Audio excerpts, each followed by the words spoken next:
രണ്ടാമത്തെ ഉപ്പാന്റെ ഒരു ഒരു എന്താണ് സ്വഭാവം എന്ന് പറയുന്നത് ത്യാഗം തന്നെയാണ്, സാക്രിഫൈസിങ്. ഉപ്പ ത്യാഗമാണോ എന്ന് ചോദിച്ചതിന്റെ മറുപടി, ഉപ്പ ചിലപ്പം നിസ്സാരമായ ജോലി ആയിരിക്കാം, പക്ഷെ എന്നാലും മക്കളും ഭാര്യയും സന്തോഷമായി ജീവിക്കുന്നു എന്നറിയുമ്പോൾ ഉണ്ടാകുന്ന ആ സുഖം ആസ്വദിക്കാൻ അത് ഉപ്പയ്ക്ക് മാത്രമേ സാധിക്കുകയുള്ളൂ. എത്രയോ പ്രവാസികൾ പ്രവാസ ലോകം മതിയാക്കി വന്ന ഒരുപാട് ഉപ്പമാരെ ഞാൻ കണ്ടിട്ടുണ്ട്. എന്തൊക്കെയുണ്ട് വിശേഷം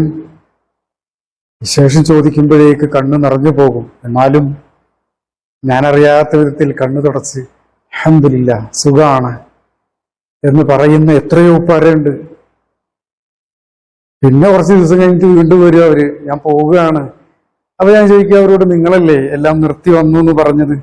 ഇവിടെ നിന്നാൽ ശരിയാവില്ല, ഇവിടെ നിന്നാല് പരിപാടിയൊന്നും മുന്നോട്ട് പോകൂല, അതുകൊണ്ട് പോവന്നെ, കുറച്ചു കാലം കഴിഞ്ഞ് പോകണം, വേറൊരു വിസ നോക്കിയിട്ട് അവിടേക്ക് പോവാണ് ഇപ്പം എന്നും പറഞ്ഞ് വീണ്ടും പ്രവാസ ലോകത്തേക്ക് ഏറ്റവും നല്ല ആയുസ്, ഏറ്റവും നല്ല ജീവിതം, മക്കളൊത്ത് ഭാര്യയൊത്ത് ജീവിക്കേണ്ട ഏറ്റവും നല്ല സന്ദർഭങ്ങൾ, അത് മക്കൾക്ക് വേണ്ടി, കുടുംബത്തിന് വേണ്ടി, പെങ്ങൾക്ക് വേണ്ടിയിട്ട്, ഉമ്മാക്ക് വേണ്ടിയിട്ട്, ഉപ്പാക്ക് വേണ്ടിയിട്ടൊക്കെ ഈ പാവം മാറ്റിവെച്ച് വീണ്ടും താല്പര്യമില്ലാത്ത ഒരു ജോലിക്ക് വേണ്ടി ജീവിതം മാറ്റിവെക്കുന്ന, ഇത്രമേൽ ത്യാഗം ചെയ്യുന്ന ഒരു കൂട്ടർ ഈ ലോകത്ത്